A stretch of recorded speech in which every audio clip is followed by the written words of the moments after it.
60 minute यानी कि रात के 9 बज रहे हैं और आज दिनांक है 27 मई 2025।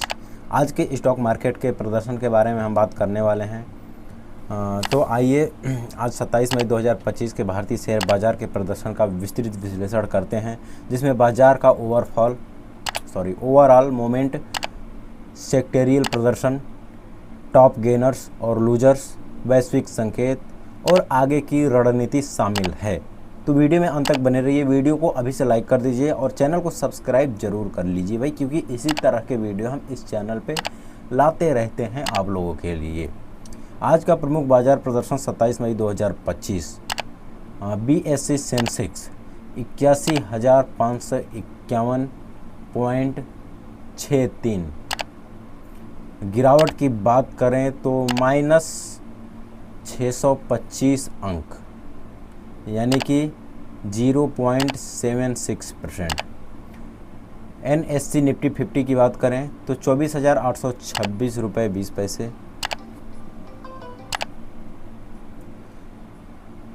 -175 अंक। प्रतिशत में बात करें तो भाई 0.70%। यह गिरावट मुख्य रूप से वित्तीय, IT और मेटल सेक्टर में बिकवाली के कारण हुई। सेक्टोरियल प्रदर्शन, IT सेक्टर में -1.1% की गिरावट, बैंकिंग सेक्टर में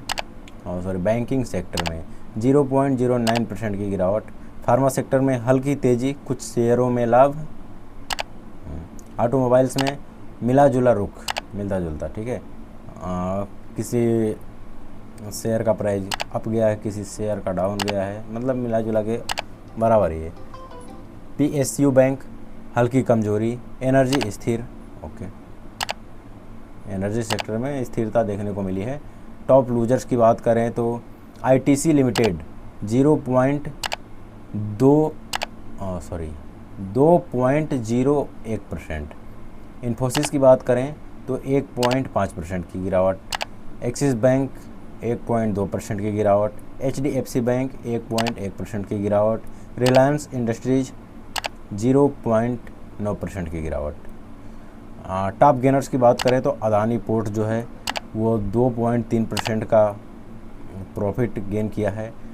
टाटा मोटर्स 1.9%, सन फार्मा 1.5%, डिवाइस लैब है कि डिविस लैब है, लैब्स, डिवाइस लैब कह सकते हैं, चलो नहीं, डिविस लैब्स 1.2%। वैश्विक संकेत की बात करें तो अमेरिकी बाजार बंद रहे मेमोरियल डे के कारण आज अमेरिकी बाजार बंद रहे, जिससे वॉल्यूम कम रहा। ओके, एशियाई बाजार जैसे कि निक्केई और हैंगसेंग में गिरावट आई, जिससे भारतीय बाजार पर दबाव बना। कच्चे तेल की कीमतें बढ़ने की वजह से ऊर्जा कंपनियों में भी कुछ उतार चढ़ाव दिखा। रुपये डॉलर रेट में उतार चढ़ाव बना रहा, जिससे आयातक कंपनियों पर दबाव बढ़ा।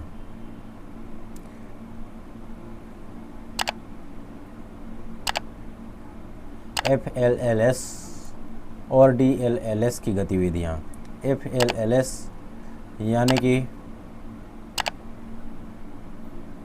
फॉरेन इंडस्ट्रियल इन्वेस्टर 1200 करोड़ की शुद्ध बिकवाली। DLS domestic institutional investor 980 crore की खरीदारी। विदेशी निवेशकों की बिकवाली आज के गिरते बाजार का मुख्य कारण रही। अब निवेशकों के लिए रणनीति यानी कि इन्वेस्टर स्ट्रेटेजी क्या होनी चाहिए। शॉर्ट टर्म ट्रेडर्स सतर्कता बरतें, समझ रहे हो। बाजार में गिरावट के दौरान स्टॉप लॉस का पालन करें, समझ रहे हो। अगर आप शॉर्ट टर्म ट्रेडर्स हैं या फिर इंट्राडे ट्रेडर्स हैं तो आपको सतर्कता बरतने की बहुत ज़्यादा ज़रूरत है, क्योंकि बाज़ार में गिरावट के दौरान स्टॉप लॉस का पालन भी करना ज़रूरी है। ठीक है, लॉन्ग टर्म इन्वेस्टर की बात करें तो ये गिरावट निवेश के लिए अच्छे अवसर प्रदान कर सकती है, खासकर उच्च गुणवत्ता वाले शेयरों में। हालांकि बहुत ज़्यादा गिरावट तो नहीं आया है मार्केट में, लेकिन यहाँ पे फिर भी शॉर्ट टर्म इन्वेस्टर के लिए सतर्कता बरतने की सलाह दी जा रही है।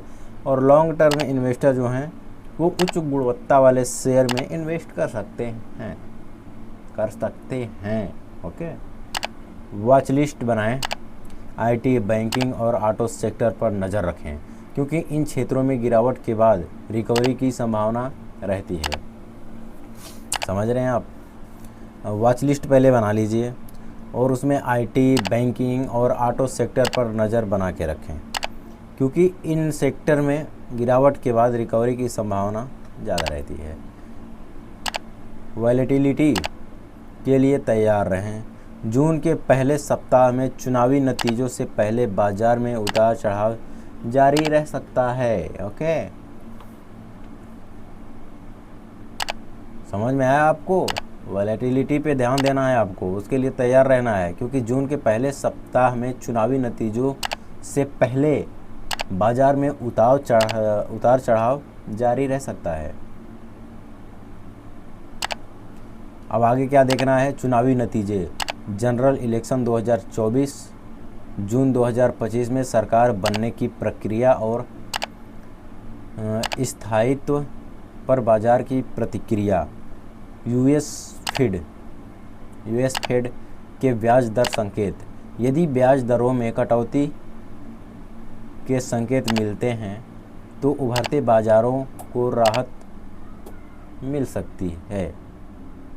लाइट थोड़ी टिप टाप कर रही है। मानसून की प्रगति खासकर एफएमसीजी और एग्री स्टॉक्स पर असर डालेगा।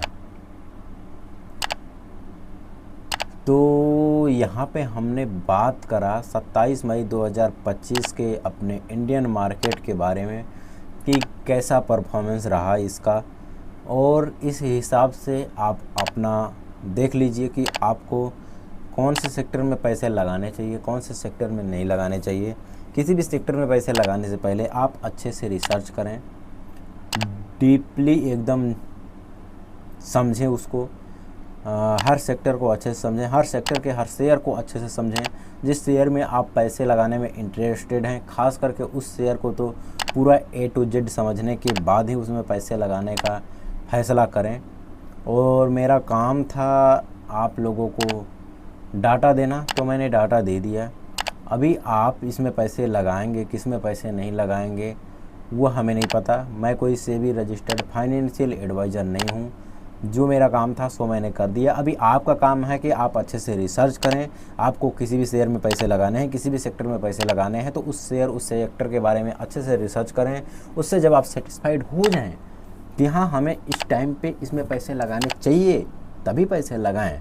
अन्यथा थोड़ा और समय तक रुक सकते हैं, जब आपको लगे कि नहीं थोड़ा सा और रुकना चाहिए, प्राइस थोड़ा और गिरने देते हैं, उसके बाद पैसे लगाएंगे। उस केस में आप थोड़ा और रुक सकते हैं। ठीक है, तो ये था आज का हमारा वीडियो पसंद आई हो तो वीडियो को लाइक कर दीजिए। चैनल पे नए हैं तो मेरे दोस्त चैनल को सब्सक्राइब कर लो यार, पैसा नहीं लगता। और बेल आइकन को ऑल पे सेलेक्ट भी कर लीजिए, ताकि जब भी हम इस तरह की वीडियो डालें तो आपके पास सबसे पहले नोटिफिकेशन पहुँच जाए फटाक से। तो कर लो, पैसा नहीं लगता। और नीचे कमेंट बॉक्स में कमेंट करके बताइए कि आपको इस वीडियो का कौन सा पार्ट सबसे ज़्यादा अच्छा लगा। और ये भी कमेंट करके बताओ भैया कि आप किस सेक्टर में, किस शेयर में पैसे इन्वेस्ट करने वाले हो। नीचे कमेंट करके बता देना, हाँ, ताकि हम सबको समझ में आए कि लोग किस सेक्टर में, किस शेयर में ज़्यादा इंटरेस्ट दिखा रहे हैं। ठीक है, तो चलिए मिलते हैं फिर कभी नेक्स्ट वीडियो में नए टॉपिक के साथ। आज के लिए इतना ही। रात तो हो गई है, लेकिन आप लोग इस वीडियो को दिन में देखेंगे मुझे पता है, क्योंकि दिन में ही मैं अपलोड करूँगा। तो गुड नाइट तो नहीं बोल सकते, हैव अ नाइस डे। चलो ठीक है, कोई नहीं।